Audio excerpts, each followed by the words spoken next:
Hi everybody, Kirkland here. I'm back to do another tome number 8, Deliverance. So let's get started. Oh, and before we start, I wanted to apologize for tome number 7. I didn't have the microphone plugged all the way into the controller, so unfortunately none of my recording for my voice got recorded. So I made sure to be extra careful today, and we should be okay now. So let's go ahead and start. Jake bites his lower lip with the thought of chowing down on a rack of ribs, smoking, charred, succulent ribs. He shakes his head and returns his focus to the moment, to the wild hog he's been tracking through the woods all morning and afternoon. But he can't get the thoughts out of his mind. He's never had such a hard time keeping his focus. When he's not thinking about food, he's thinking about the past, about home, about the argument. Seems like it happened so long ago. The argument started on Friday, and by Monday morning, he was out on his own, exiled from the only life he knew, for disobedience. But it wasn't disobedience, not to Jake. To Jake, it was a need. No, it was more than a need. It was a longing. A profound longing to know where he came from and why his father never talked about him. But you didn't have to push him so hard, did you? I did. I had to. I had to because I had the right to know who he was. Don't you see? I have an emptiness inside me that no money or thing can fill. Yet, he never told me anything about him. He just distracted himself with the business and all the trappings of a superficial life and raising you, Jake. Raising his boys. Jake stares past trampled grass, and he hears his mother's voice resounding through his head. Jake, please. You are expecting a straight thing, and no straight thing has ever been made. Your father isn't perfect, and everything he's done is to give you a better life than he had. He has his reasons. And I have mine. Jake closes his eyes. He remembers leaving home without saying goodbye. He remembers backpacking across Korea, meeting people who had known his grandfather and could tell him stories about how he had lived. And none of the stories he had been told justified burying the past the way his father had done. He had expected his grandfather to be an abusive deadbeat, and yet he had discovered a hero, a legend even. He had saved and reunited so many families, and so many were grateful and indebted, and still, he never mentioned him. Maybe he didn't want a legend, Jake. Maybe he wanted something else. But why does it matter? Why does it matter right now? A voice of caution suddenly brings Jake back to the moment. His grandfather's voice, or what he thinks his grandfather would have sounded like. Jake, stop thinking about everything else except what you need to think about. You need to eat before you begin to see things that aren't there. You've been at it all morning and afternoon with that makeshift spear, and if you don't get the hog, you'll end up like me. Jake nods with a slight respectful bow as he examines the freshly trampled grass. Jake charges after the boar as it zigzags through the long grass and suddenly disappears near the creek. Panting, he slows to a jog, searching left and right. He's hiding. Hiding like the letter his father hid in the attic. Don't lose your focus, Jake. Not now. Not again. I don't understand why he would hide such a beautiful letter in a shoebox. Ah, yes, the letter. It's the letter that set you off on your journey. It's the letter that inspired you to learn your father's language properly. You wanted to translate it for yourself, and you did. But now, Jake, you need to stop thinking about the letter, about your father, about the past. You need to focus on the hunt, or none of it will matter anymore. Find food or become food. Jake winces. His grandfather would never say such a thing. That's something his father would say. The voices in his head are mixing like a horrible stew of fermenting leftovers. He doesn't remember when he started hearing the voices, but at some point out on his own in the mountains, he realized he was talking to himself, and that talking to himself helped him cope with the loneliness. Everyone hears voices inside their head, Jake, although most are too distracted to listen or even acknowledge them, or if they do acknowledge them, they keep them private for fear of ridicule. Most of Jake's voices are family members and old friends that make friendly talk here and there, but as of late the voices poke and question everything he does. And now for the last 2 days he was hearing a new voice, a mocking voice that highlighted and criticized every mistake he made, like his dreaded high school English teacher that made him read garbage he didn't connect with, or gave him nicknames like Muddle Brain for mixing up words, reading backwards, and seeing things in the stories she claimed weren't there. They were. She just lacked imagination and perspective. It was her voice, teeth grinding on wool, that squelched through his mind to undermine his dignity and confidence as a thinking human being. Jake was convinced his teacher had existed solely to prevent those with other ideas and perspectives from ever pursuing a literary career. His father didn't care about his issue with his English teacher, or with teachers in general. It didn't matter. Stories didn't matter. Just tell the teacher what she wants to hear. Think of her as your boss, and think of grades as money. Parrot her ideas and opinions, and you'll be rewarded with lots of money, maybe even a bonus or a promotion. Easy enough advice to follow. And yet his father's advice did nothing to improve his sense of otherness in relation to the stories and curriculum he was subjected to on an almost daily basis. He still felt like an outsider for lacking interest in the literature and history he was expected to read and memorize as truths undeniable. Seemed like there was a big chunk of perspective missing from the overall narrative being poured into him like concrete that made him feel like he didn't belong. But what does it matter now? It doesn't. Leave the past in the past and focus on what needs to get done. I'm trying. Listen here, big brother. The sun's coming down. You're having conversations with yourself, and your cells are about to cannibalize one another. Find your focus. Jake sits on a stone and watches a hawk circle against the golden dusk. He sighs and feels his stomach twist. He needs something, anything, and he regrets not taking the free granola bars from the clerk at the hunting store. He still doesn't understand what he was trying to prove, and to whom he was trying to prove it to. I guess I want to see if I could be like him. You've brought trail mix and other snacks before. What's so special this time? Jake draws a deep, anxious breath. I don't know. The hawk sails through the darkening sky, then swoops and quickly disappears near the stream. Jake stares after it for a long moment, then decides. He grabs his spear, staggers to his feet, and stealthily makes his way toward the shimmering water. By a fallen tree, he sees the hawk picking at feathers and bones. He inches closer, lifts his spear, and launches it. The spear hits the ground and the hawk rockets to the sky, leaving scraps behind. Scraps. Scraps will do. For now. Jake kneels by a sticky clump of flesh and feathers. He smells the pungent odor of heart-pounding red. He touches the sticky innards and the plucked skin and the bones. Bones as white as the hog's grin. Jake sighs his frustration and shakes his head. He doesn't know if hogs display any kind of emotion, but if they can, this hog is definitely smiling. No, not smiling. Laughing. What kind of bird is this anyway? Doesn't matter. Jake pulls out matches and cooks the guts, preparing a kind of bird pudding. You brought matches but no granola bars? I don't know what I was thinking. You're not him, Jake. I know. He died out there. He disappeared. Same thing. Not to me. Jake tries to spit the rancid taste of regurgitated bird out of his mouth as he tracks the boar.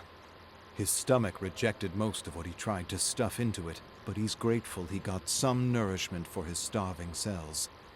He can't even begin to imagine what it would be like to guide and care for others in the middle of nowhere. How'd he do it? How'd he feed them? How'd he lead them out of the woods with soldiers tracking them? Jake stops suddenly to examine a few broken twigs. He brings his focus back to the hunt, trying to determine which direction the hog took. Then he hears it. Snorting. Almost inaudible, but he hears it.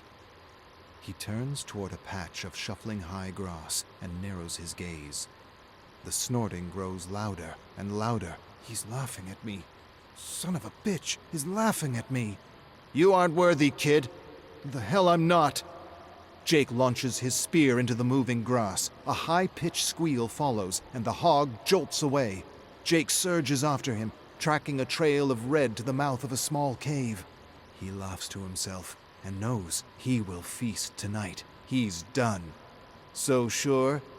I searched that cave before. There's no other way out. It's just a matter of time and patience. And focus, Jake. Focus. Jake figures an hour or so has passed, and he's noticed no movement or attempt to escape. This is a worthy adversary. He thinks he can outweight me. It's a good plan. He might actually escape. I'm betting on the hog. You'll lose, bro. Jake considers his options, then grabs a small shovel out of his rucksack and begins to dig a pit. He feels cobalt eyes watching him and he grins to himself. It will take a bit of time, but this deadfall will put the odds in my favor. The people his grandfather helped said he dug a tunnel under a small clearing to avoid detection. He dug a tunnel. Digging a small pit is nothing in comparison. What I don't understand is, you brought a shovel and matches, but no granola bars. What the hell were you thinking? I guess I wasn't. You're a walking contradiction, Jake. I guess. The stupid shit we do when we're lost and alone. I'm not lost or alone. I'm exactly where I want to be. Yeah. The whole turn your back on civilized living because humanity and not you have lost your way. Make yourself believe whatever you want. But in the end, he's your father. He didn't even try to reach out to me. You didn't try to reach out to him. He kicked me out. You poked and twisted an old wound. You hit a nerve, and he reacted. His father was a hero. Maybe he didn't want a hero, Jake. Maybe he just wanted a father. A living, breathing father to do shit with. Kinda like what you got. Jake stands next to his father and brother by the sizzling barbecue in the turquoise in-ground pool. He takes in the scent of thick, fatty white bacon melting into mounds of burning black charcoal. He reaches around his father and pulls off a strip and devours it. His father smiles and says it's like he's never seen food before. Jake's eyes widen as thick droplets of grease drip off his chin. He suddenly pushes past his father and brother, attacking the grill, stuffing his face with greasy, life-giving fat and protein. His father tries to hold him back, but Jake won't be denied when suddenly the meat morphs into a living wild hog. The hog turns to Jake and winks. Jake stumbles back and falls into the pool. The pool swirls and turns into a deadfall as several spikes rip through his chest. Jake yells in agony, waking up with a start, finding himself in a small pit beside thick, sharpened branches pointed outward. Jake wipes the sweat off his brow and slowly clambers to his feet. He climbs out of the deadfall and stares into the darkness of the cave for a long moment. Then he hears his mother's soothing voice. "Jake, please, finish the letter and send it to him." "Why? What's the use? It's just gonna end up in a shoebox in the attic like his father's letter." "You're wrong. It will be like the picture in his wallet. That's just a stupid picture." "Not to him." I'm tired of waiting. Jake grabs a few branches, sets them ablaze, and tosses them into the dark, gaping mouth of the cave. He watches the darkness fill with lashing flames and swirling smoke, and he waits for the inevitable. As he stares at the thickening smoke, he's reminded of a story, and his thoughts drift away to his grandfather. He reunited so many broken families. He helped so many people survive exposure, exhaustion, and starvation. He saved them all, and yet he couldn't save himself. They said there was a kind of smoke, too, a thick black smoke that suddenly surrounded them. One minute he was there, the next, he was gone. The survivors Jake had spoken to in Seoul said he was probably captured and executed, but that they didn't know for sure. A piercing squeal followed by a meaty thunk suddenly brings Jake back to the moment. He didn't even see the hog make a dash for it. He leans over the pit and stares at the skewered hog, shaking and convulsing as life pours out of its wounds. Jake sighs and feels mingled relief and regret. Sorry, brother. It was either you or me. Jake swallows a piece of charred meat and stares beyond the flickering fire at the gutted hog. All he needs to do now is salt the meat. Took the whole day to get him, but it was worth it. There's enough meat on him to last him months. The bloody and carved hog suddenly turns to Jake. But you didn't really get me, did you? Jake blinks, and blinks again. Truth is, I let you catch me because I figured you chased me long enough. Jake shakes his head in disbelief, and he knows his mind is still playing tricks on him despite having eaten. The hog sighs sadly. You and I, Jake, we're caught in the same vicious cycle. So don't feel so bad, all right? Today it's me, tomorrow it's you. Jake pinches himself, but the hog continues. Chase something long enough and it will surrender itself to you. It will stop running and let you catch it so long as you stay the course. Just like that story you chased in the old country. Jake narrows his gaze on the grinning hog. Now you're here on Blood Mountain, trying to be your grandfather while trying to forget your father, without realizing you're both and neither of them at the same time. Jake tries to shake the hallucination out of his head. Don't worry, Jake. I'm not really talking. You're tired and dehydrated and completely lost in the woods. I'm just trying to give you some perspective, or rather, you're trying to give yourself some perspective. Jake sighs deeply. I have no idea who I am or what I want to do, and I'm talking to a dead hog in the middle of nowhere. The hog nods. Yes, you are. It's interesting because your grandfather was poor and didn't have many options, and you're not so poor and have too many options. I'm not sure which is worse, the tyranny of too little or the tyranny of too much. Either way, a distracted life is a wasted life. It's good that you came out here to figure things out. And you know what else is good? If you let go. If you just let go. I have let go, and I'm still as lost as I ever was. The hog snorts. You haven't let go, Jake. You're still playing the old scripts over and over again like a broken record. But let's see.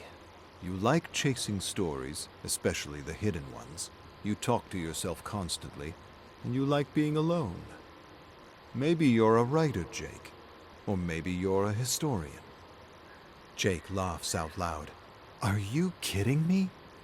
I hate history, and I failed every English class in high school because I thought the rules were stupid and the teachers were boring. You and every other writer that actually made a dent. English class doesn't make a writer, Jake. Fighting class and dancing class do. I don't even know what that means. It means you need guts and style, not grades and diplomas. It means you need courage and not the validation of some coward that doesn't know what it's like to lead someone on a dance floor or step into a ring. It means your country needs a lot more stories like yours because let's face it, Jake, if your story isn't in the main narrative, if you're just a footnote in a history book, you may as well not exist. You're not your grandfather, Jake. You're not your father either. And every generation has its challenge. Oppression, war, separation. Maybe the challenge of your generation is representation. You gotta get your stories out there, whether you're a writer, historian, filmmaker, or producer. Seems to me a lot of kids like you in the new country need to hear your story, or stories like yours, to know they aren't alone, to know they belong, and that they aren't outsiders in their own home. A chorus of howls brings Jake back to the moment. Wolves! And they're coming for what's mine! They howl again, and above the racket he hears his father's voice. In every transaction, Jake, there are wolves. Not in this one, especially this one. Jake ignores the voice in his head and tries to focus as he considers his next move carefully. Jake sits high in a tree with the hog dangling from a cord. He grips the cord tightly and hopes the branch he uses as support doesn't give way. Another howl rents the night, and the chirping insects go silent. The wolves are coming, and they want what's rightfully his. He's glad he ate, and he feels new life coursing through his veins. He feels his focus sharpening, and yet he still hears his mother. You should have finished the letter when you had a chance. I'll finish it another time. If you get another time, Jake, I will. And what if you die here?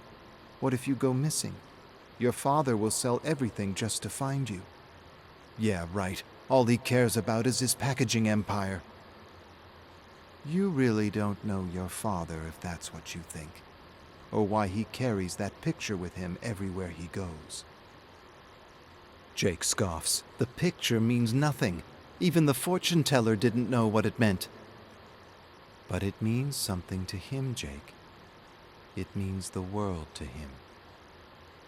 You point your finger at your father and accuse him of not understanding you. But did you ever try to understand him? Several wolves approach the tree and peer up at Jake with eyes that reflect the shining full moon. Jake tries to silence the voice and rein his focus on the threat at hand. But the voice of family, refuses to be silenced. Let me tell you something about your father, Jake. If he could give all his money away for just one chance to meet his father, he would. And if you disappear because you were too pig-headed to let go, he'd drop everything just to find you. We all would. Let go, Jake, and the wolves will disappear. Wolves growl and lunge and rip pieces of flesh off the dangling carcass. Jake holds the cord tightly with one hand as he uses the other hand to attack the wolves with a branch. He's exhausted and doesn't know what to do.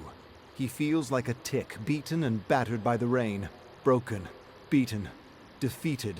Not by the hunt or the wolves, but the thoughts and emotions swarming in his head like a hive of anxious bees. The wolves circle the tree with cackles and growls that seem like laughter in the night. How the hell did I end up here? Up a tree fighting wolves in the middle of nowhere? And how the hell am I gonna get down? He hears his brother's voice break through the din below. The stupid shit we do when we're lost and alone. Right, bro? Jake swallows a growing lump in his throat and admits the truth for the first time in years. You've always seen right through me, little bro. God, I miss you. But you're right. I am lost and I am alone. And I have no idea who I am or what I want to do with my life. And that fortune teller was right. I didn't know what to choose. So I chose nothing.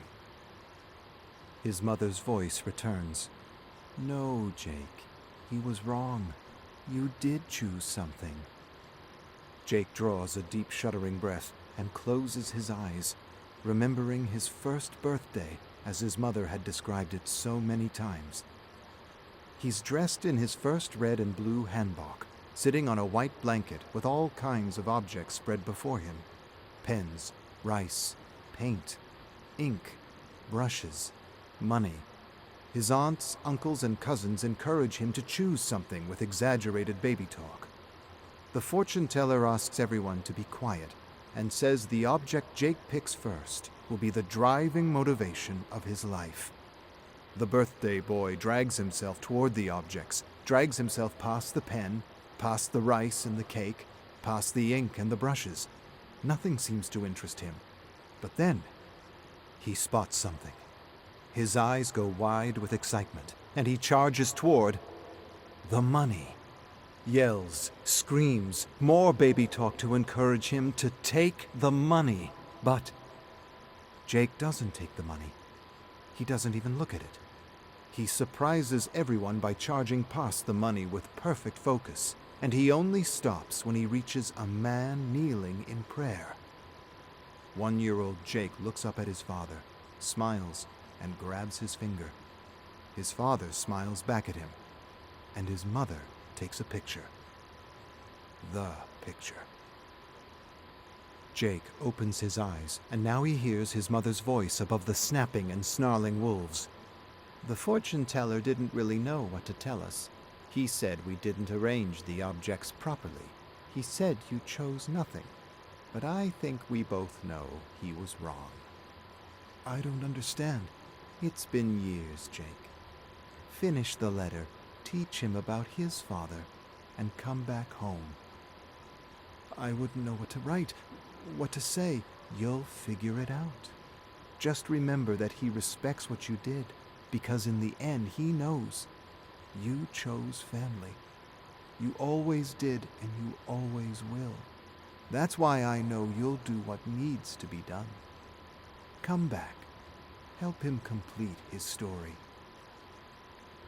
The imaginary words strike Jake's heart like lightning. His eyes widen with sudden understanding, and for the first time in his life, he wonders. He wonders what it would have been like to grow up without a father. To miss all the things his father gave him, to miss all the things he took for granted. Hiking, fishing, hunting, camping, fun and fierce games of baduk and moonlit tents. It wasn't all superficial bullshit. There was good, too. A lot of good. He was so contradictory. Aren't we all? I suppose we are. Jake loosens his grip on the cord and stares at the frenzied wolves below. And for the first time in his life, he knows exactly what he needs to do.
Okay, you guys, I'm going to call it the end of part 1 for Tome 8, and I'll be right back with part 2. Until then, this is Kirkland signing out. Take care, everybody. Bye for now.